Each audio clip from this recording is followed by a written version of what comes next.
In February of 1943, the SS requisitioned a medieval castle in the Austrian Tyrol. The structure had once been a fairy tale hotel, a retreat for artists and skiers. Now it was being converted into a high-security VIP prison for what the Reich called honor prisoners. An iron gate at the entrance bore an inscription from Dante, "Abandon hope, all ye who enter here." That message set the tone for what was to come. On May 2, 1943, the first 3 of those honor prisoners arrived under SS guard. They were no ordinary captives.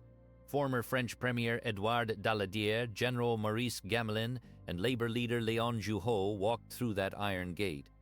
These were men who had once commanded armies and governments. Now they were hostages in a castle perched above the Brixental Valley, their futures uncertain, their lives hanging on the whim of the Reich. The months that followed brought more captives to Schloss Itter, and with them the bitter feuds of fallen France. On May 12, 1943, former Prime Minister Paul Reynaud arrived, having been transferred from the Sachsenhausen concentration camp.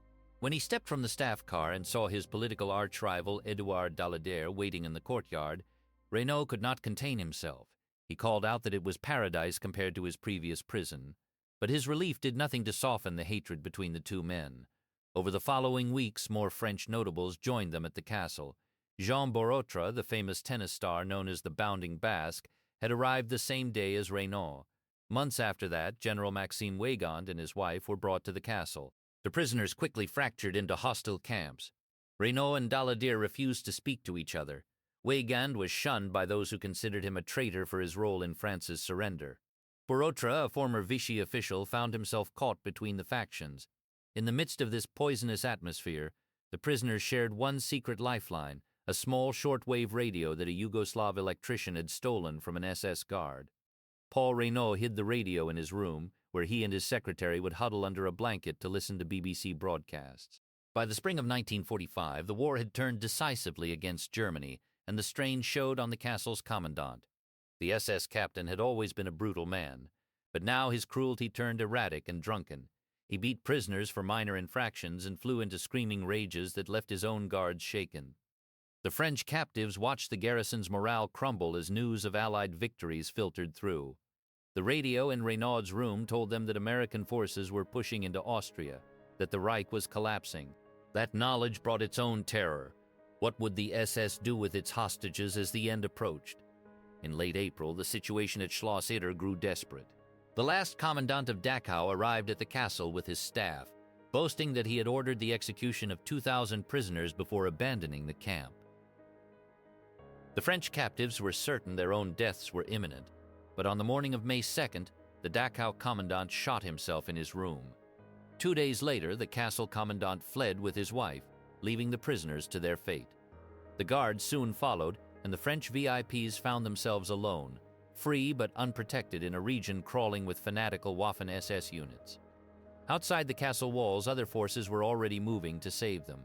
In the nearby town of Wurgl, a decorated Wehrmacht major named Josef Gangl had secretly joined the Austrian anti-Nazi resistance. Gangl was a combat veteran who had fought on the Eastern Front and in Normandy, but he had long since stopped believing in the Führer's cause. When the battered remnants of his rocket launcher battalion retreated into the Tyrol, Gangl made contact with the local resistance leader. He offered his weapons, his men, and his services to protect the town from both the advancing Americans and the roving SS execution squads. Gangl knew about the French VIPs imprisoned at Schloss Itter. He had been told of them shortly after joining the resistance, and he understood that their value as hostages made them a priority target for any remaining SS units loyal to the Reich. Working with the resistance leader and his deputy, Gangl began planning a covert rescue operation. He cached weapons and ammunition at an abandoned farmhouse outside Wurgl, waiting for the right moment to strike. The coming days would test whether this improbable alliance of former enemies could save the quarreling French VIPs from the chaos of a dying regime. On May 3rd, a single bicycle carried a desperate message through enemy-held territory.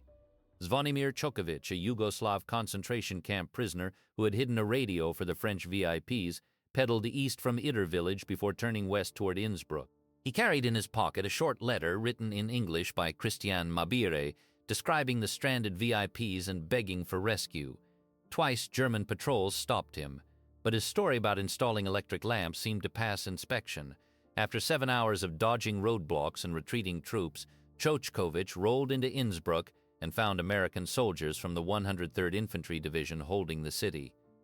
He handed over the letter and collapsed from exhaustion, knowing he had done all he could. The Americans sent out a rescue column early on May 4th, but heavy fighting blocked the road east of Rattenburg. Major John T. Kramers, a military government officer who had organized the column, was forced to turn back when Waffen-SS units pinned his tanks with anti-tank fire. Back at Itter Castle, the prisoners heard the distant sound of guns and realized that no help was coming that day. Chochkovich had made it through, but his warning had not yet brought liberation. The VIPs were on their own for at least another 24 hours. That same morning, a second messenger climbed onto a bicycle inside Itter Castle. Andreas Krobot, the Czech cook who had worked alongside Chochkovich for 2 years, pushed an old guard's bicycle down the access road and began pedaling toward the town of Wurgel. He too carried Mabiri's English plea tucked inside his jacket. Krobot knew the Wurgel resistance had been active, and he hoped to find someone who could reach the American lines. Each turn in the road could bring a Waffen-SS patrol, but Krobot kept his legs pumping, the thin bicycle tires crunching over gravel and mud. Krobot made it to Wurgel without being caught. He found the local resistance cell, and within minutes he was standing before Wehrmacht Major Josef Gangl. Gangl read the plea and made an immediate decision. The only way to save the prisoners was to find the Americans and surrender Wurgel to the nearest U.S. commander. He drove a few miles north in his Kubelwagen, flying a white flag from the antenna, and stopped in front of a Sherman tank in the outskirts of Kufstein. The tank commander was Captain John C. Lee, Jr., a 27-year-old New Yorker who had been leading the 12th Armored Division's spearhead into Austria. Lee climbed down from his turret and faced the German major. Gangl explained that he had deserted the Nazi cause, that he was working with the Austrian resistance, and that a castle full of French VIPs was about to be slaughtered by Waffen-SS troops unless they were rescued. Lee listened, then examined the letter. In that moment, an artillery officer who had sworn an oath to Hitler and a tank officer who had fought across France and Germany became allies. Lee agreed to launch a rescue, but first he insisted on a personal reconnaissance. Riding in Gangl's Kubelwagen, Lee, his gunner, and the German major drove to Wurgel and then up the hill to Itter Castle. What Lee found at the castle convinced him the situation was desperate. He met the French VIPs briefly, assured them help was coming, and raced back to Kufstein to assemble a relief force. By late afternoon, he had gathered only his own Sherman tank from the 23rd Tank Battalion and a single additional tank from his company. He was also joined by 10 German soldiers under Gangl's command. He was promised that infantry from the 142nd Regiment would follow as soon as possible, but for now he would have to make do with what he had. The column drove south through Wurgel as dusk settled on the Austrian Alps, a strange convoy bound together by a single purpose. Just after 9 p.m. on May 4th, Lee's column reached the gate of Schloss Itter. The tank named Besotten Jenny was carefully backed across the narrow bridge over the ravine and stopped just short of the gatehouse. Lee positioned the Sherman so its main gun could cover the approach road, then spread his mixed force of American tankers, German soldiers, and armed French VIPs along the walls. No infantry had arrived yet. Ammunition was limited, and no reliable radio link existed to the main American lines. As the last light faded, the unlikely garrison settled in for a long night, knowing that at dawn they would likely face the full weight of a Waffen-SS assault. Dawn broke over the Austrian Alps with the crash of automatic weapons. Waffen-SS troops streamed from the tree line around Schloss Itter, their machine guns raking the castle walls. Inside the courtyard, Captain John C. Lee, Jr. shouted for his men to take cover as bullets knocked chips of stone from the ancient battlements. The siege had begun. The defenders poured fire into the advancing Germans from windows and loopholes, but the attackers had come prepared for armor. A PaK-40 anti-tank gun hidden on the eastern ridgeline fired once. The round slammed into Besotten Jenny, Lee's Sherman tank punching through the hull and setting the engine ablaze. The crew scrambled out as black smoke billowed across the courtyard. Lee ordered his men to fall back from the ruined tank to the keep. The French VIP prisoners, who had refused to stay in the cellars, grabbed rifles and submachine guns from the abandoned guardroom. Paul Reynaud, the former Prime Minister of France, took up a position at a loophole and began firing at the attacking SS. The unlikely alliance of Americans, Germans, and French fought side by side. The Waffen-SS pressed their assault with fanatical determination. Small arms fire and grenade blasts echoed through the castle corridors.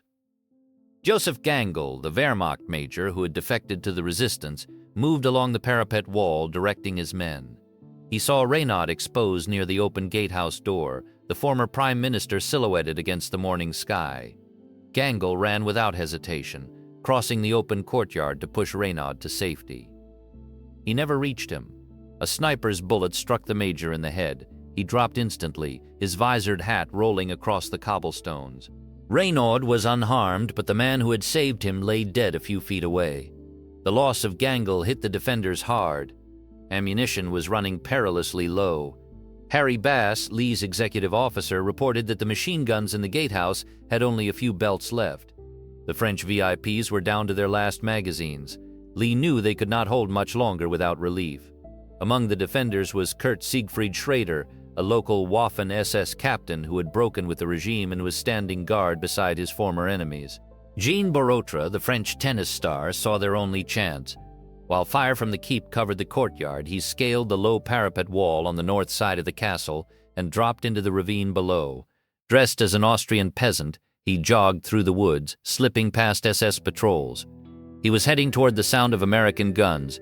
Borotra crossed a swift stream and climbed the far bank. He emerged near the advance elements of the 142nd Infantry Regiment, who were pushing south from Kufstein. He led them back toward Schloss Itter, pointing out hidden German machine gun nests and anti-tank positions along the way. The relief column moved fast. Tanks from the 753rd Tank Battalion and infantrymen from the 142nd Regiment crested the hill by 4 in the afternoon. The Waffen-SS, caught between the castle defenders and the arriving Americans, broke contact and melted into the woods. The siege of Schloss Itter was over. The French VIPs were safe. That same evening, Kramers organized a convoy and the liberated VIPs were driven to Innsbruck under armed escort. General McAuliffe welcomed them at the 103rd Division headquarters, where photographers captured the unlikely group of former prisoners still dressed in the threadbare clothes they had worn for months. For a few hours, the ordeal they had shared seemed to soften the sharp edges of their old feuds. The truce did not last. When the former prisoners dined with General Patch in Augsburg the following day, Daladier and Reynaud positioned themselves as far from each other as the table allowed. Each man was already composing the memoir that would settle scores and justify his own choices, and their mutual hatred remained as bitter as the day they had arrived at Itter. That August, the tank company commander who had organized the castle's defense received the Distinguished Service Cross. The citation praised his extraordinary heroism in leading a mixed force of American and German troops against a fanatical SS attack, and his leadership during the desperate hours when the outcome hung by a thread. It was a fitting recognition for a battle that had no place in any manual of tactics. Josef Gangl was posthumously honored as a hero of the Austrian resistance, and a major street in Vorgl was named for him. His body was buried in the town cemetery, a German soldier remembered by the nation he had defied. Sebastian Wimmer, the commandant who had fled before the fighting, was arrested by French occupation forces. He was released in 1949 and returned to his hometown of Dingolfing, where he took his own life in December of 1952. The captain who had led the defense struggled in the years after the war. He attempted careers in politics and business, but found little success, and his drinking worsened. He died in January of 1973 at the age of 54, the hero of Itter Castle largely forgotten by the country he had served. His executive officer, Lieutenant Bass, returned to California and became an orange farmer, living quietly until 1991. Kurt Siegfried Schrader survived the war and served a brief period as a prisoner of war before his release. He later worked in the Interior Ministry of the German state of North Rhine-Westphalia, retiring in 1980. Zvonimir Chukovic, whose bicycle ride had first alerted the Americans, returned to Yugoslavia and worked as an electrician in Belgrade until his death in 1984. Andreas Krobot vanished into the displaced persons network, his ultimate fate unknown. Jean Borotra resumed his tennis career, living to the age of 95.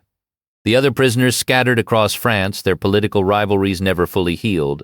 Daladier died in 1970, Reynaud in 1966, each man carrying his grievances to the grave. The fight for Schloss Itter was the last large-scale ground combat of World War II in Europe, and among the strangest Americans and Germans fought side by side. Former prisoners picked up rifles, and a tennis star sprinted through enemy lines to bring help. The medals could not erase what it cost, but for a few hours on a spring day, the lines between friend and enemy blurred, and simple human decency won. If you have family stories or memories from the closing days of the war in Europe, we would love to read them in the comments. Please subscribe to the channel and give this video a like to help us continue sharing these stories. Thank you for listening.